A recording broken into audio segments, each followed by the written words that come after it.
The Jordan Show on YouTube. All right, so let's jump into a story today that takes us way back to the very, very beginning of Silicon Valley. Okay. Like before all the big, huge companies we know today, before all the venture capitalists you hear about, Yeah. before anybody even really knew what a startup was. Right. You know, just picture it. Like Palo Alto is this quiet little town. It's more about orchards and farms than it is about algorithms and computers. I like that. So who would have thought that one tiny little garage in this town would end up changing, practically everything? Well, it really is amazing how a single location can become so iconic, Yeah. And this whole thing really starts with just two regular guys. Okay. Two Stanford grads, Bill Hewlett and Dave Packard. All right, cool. Back in the 1930s, they rented this garage. It was only $45 a month. Wow. And they just started tinkering away, Yeah. Really just laid the foundation for what would become the giant Hewlett-Packard. Okay, so we've got the setting, right? Yeah. The small little garage in a town that nobody thinks is going to be anything special. Right. But what made them start this journey? Yeah. Like, did they have some master plan all along, or was it more like they just stumbled into this opportunity? Well, their story's really interesting because it shows just how powerful a mentor can be. Okay. So their professor at Stanford, this guy Frederick Terman, Okay. he was a visionary in his own right, and he actually encouraged them to stay in the area Oh, wow. and start a company right there. Really? Yeah, he saw the potential of this area long before anyone else did. So instead of them, packing up and heading off to some already established tech hub, they were drawn to this untapped potential of Palo Alto. Exactly. That's pretty cool. Terman knew these two had this really unique mix of skills. Yeah. And they shared this passion for just creating new things.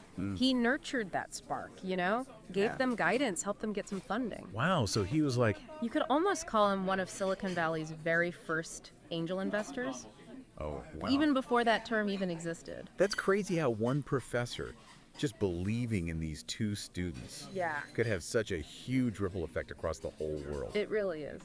But let's talk about their first big invention. Sure. What was the thing that put Hewlett-Packard on the map? It all started with this device called the HP Model 200A. All right. It was an audio oscillator. Okay. Might not sound all that revolutionary now, Right. but back in the 1930s, this thing was a total game changer. How so? Back then, testing sound equipment was a real pain, Okay. complicated, expensive, but the 200A, Yeah. that simplified everything. Really? Made it way more affordable for people. Oh, so they were kind of making sound technology available to way more people. Yeah, you could say they were democratizing it, Yeah. and their timing was perfect too. Oh, yeah. The film industry was booming back then, Yeah. and guess who their first big customer was? Walt Disney Studios. Wow, really? Yeah, they used that 200A to fine-tune the sound for Fantasia. Get out. They were pushing the limits of what you could even do with animation and sound design back then. No way. So Yeah. their little invention from this little garage was part of creating one of the most iconic animated films ever. Oh, got it. That's incredible. What a start. Yeah. So it sounds like it wasn't just a technical achievement, this 200A. No, not at all. It really changed the way people thought about technology. Right. It was about making it easier to use, more accessible. They weren't just building a product. Yeah. They were changing a whole industry. That's wild. Okay, so we've got the setting, a little garage in Palo Alto. Uh-huh. We've got the mentor, Frederick Terman, Yep. who saw something special in these two guys. And we've got their first big invention, the Model 200A, Yeah, which was way more important than it might sound at first. absolutely. But what about Bill and Dave themselves? Yeah. What was it about them as a team that made them work so well together? Well, this is where things get even more interesting. Okay. They were kind of opposites in a lot of ways. Really? Bill was the quiet engineer, always focused on the technical stuff. Okay. Dave was the outgoing leader, the one who could really inspire people. Oh, wow. So a classic case of opposites attract. Yeah, you could say that. How did these two totally different personalities build a company together? Yeah. Like, what was the secret to their success? Well, it's funny to think that a simple coin toss could have shaped the entire future of technology. Wait, what do you mean? That's how they decided whose name would come first in the company name. Oh, wow. Hewlett-Packard, not Packard-Hewlett. Wow, so it could have gone either way. It could have, but beyond just the name, Their partnership was built on this deep mutual respect. Okay. They had shared values, and they really understood each other's strengths. That's cool. Okay, I'm definitely hooked now. Sounds like there's way more to this story, especially about this whole HP way you mentioned earlier. Yeah. What can you tell us about that? The HP way wasn't just about building products. Okay. It was about building a company culture that valued people, that fostered innovation, and really empowered employees to make a real difference. So it sounds like their story goes way beyond just the tech world. Exactly. I like it. Yeah. All right, well, let's dig into that more then. Okay. Yeah. It really is remarkable how strong those values they built are. Yeah. They still resonate today, this HP way. Yeah. It wasn't just some slogan, you know, Right. it was baked into every part of their company. You keep mentioning this HP way, Yeah. and I'm really curious to understand. Sure. How was it different from how most companies were run back then? Well, you got to think about the context, right? Yeah. It's the 1930s, the 1940s. Okay. Most companies are super top down, you know, very hierarchical. Yeah, just bosses bossing around. Exactly. But Bill and Dave, Yeah. they wanted something different. Okay. They believed in empowering their employees, Okay. creating a real collaborative space, and really giving people a sense of ownership over their work. Okay, so instead of this rigid hierarchy, Right. they're going for something way more collaborative and people-focused. Exactly. Was this just about, keeping their employees happy? Wow. Or was there like a strategic advantage to it too? It was both, honestly. Oh, wow. And that's what's so cool about it. They understood that happy employees Yeah. meant more productivity, Yeah. more creativity, more innovation. Okay, that makes sense. And one of their core principles in the HQ way Yeah. was this idea of management by walking around. Management by walking around. Yeah. What does that even mean? It meant managers weren't stuck in their offices, you know, just Yeah.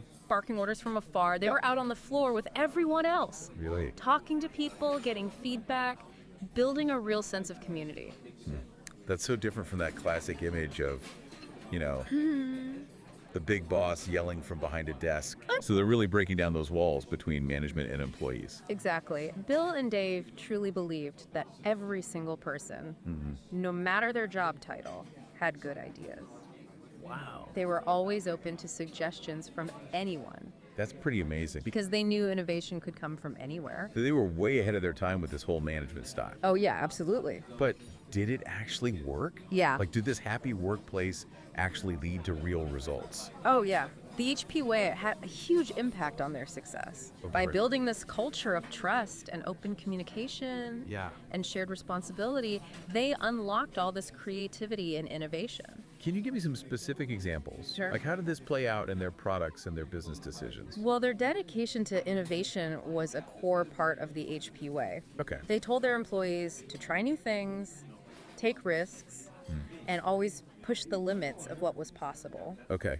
And that led to a ton of groundbreaking products. Like what? They went from those refined audio oscillators Yeah. to signal generators, voltmeters, Okay. and then eventually the inkjet printer. Hold on. He invented the inkjet printer. They did. I had no idea. Think about the impact that had. Yeah. Inkjet printing totally changed how we create and share documents. Right. Made it affordable for everyone. It's true. I mean, I can't even imagine life without my printer now. Exactly. It's everywhere. It's a perfect example of how the HP way, Yeah. with its emphasis on making things better and more accessible, Yeah. led to a product that truly changed the world. That's really cool. It is. Okay. But I can only imagine the challenges Yeah. of growing a company that's so focused on personal connections and collaboration. Like, Right. as HP got bigger and bigger, did they manage to keep that unique culture?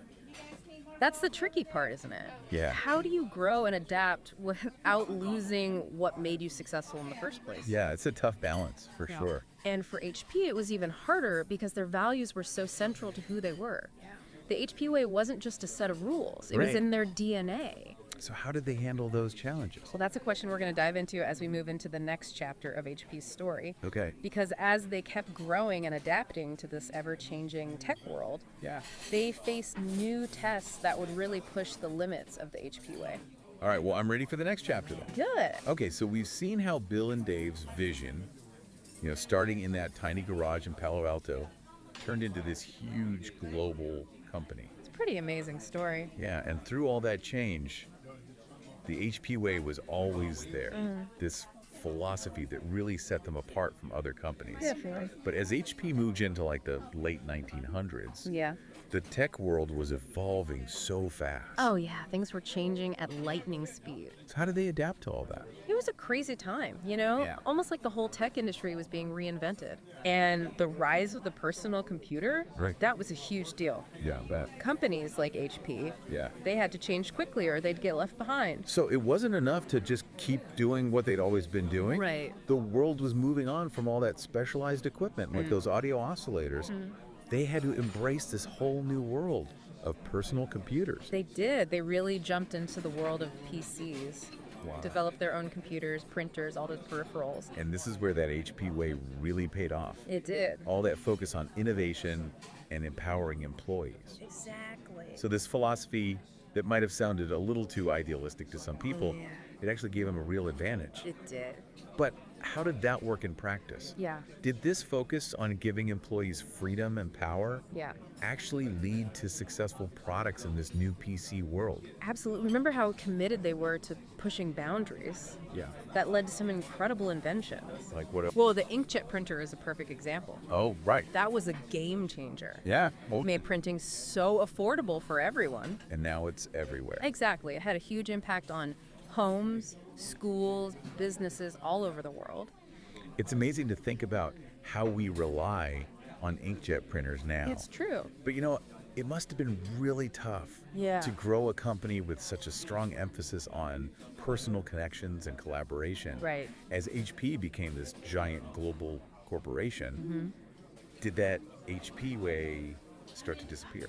That's a good question. Yeah. And it really gets at that challenge Yeah. of staying true to your values while adapting to a world that's constantly changing. Right.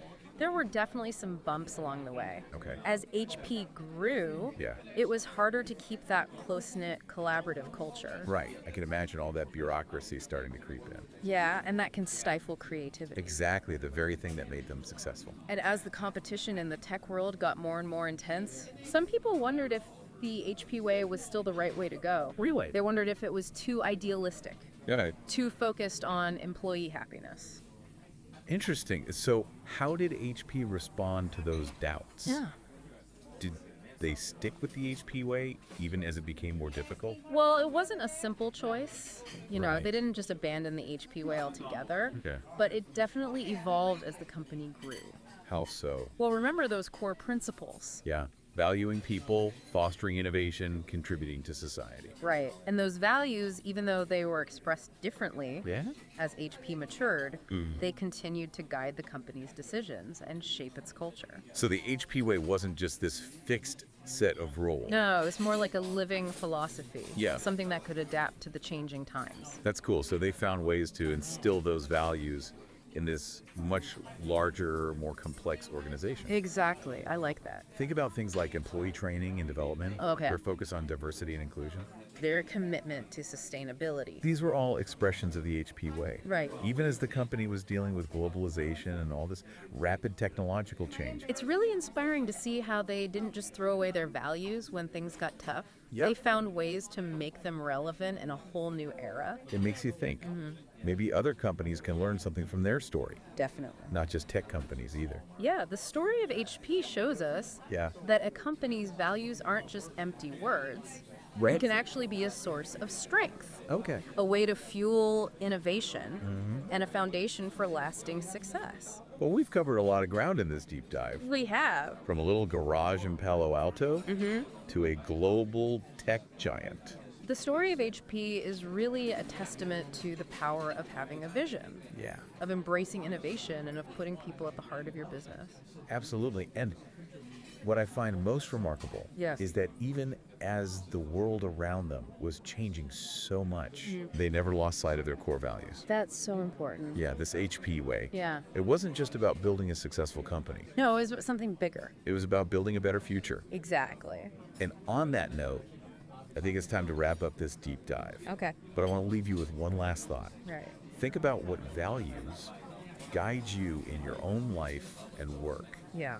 And how can you, like HP, make those values a driving force in everything you do? Great question. So until next time, keep exploring, keep innovating, and keep believing in the power of a good idea.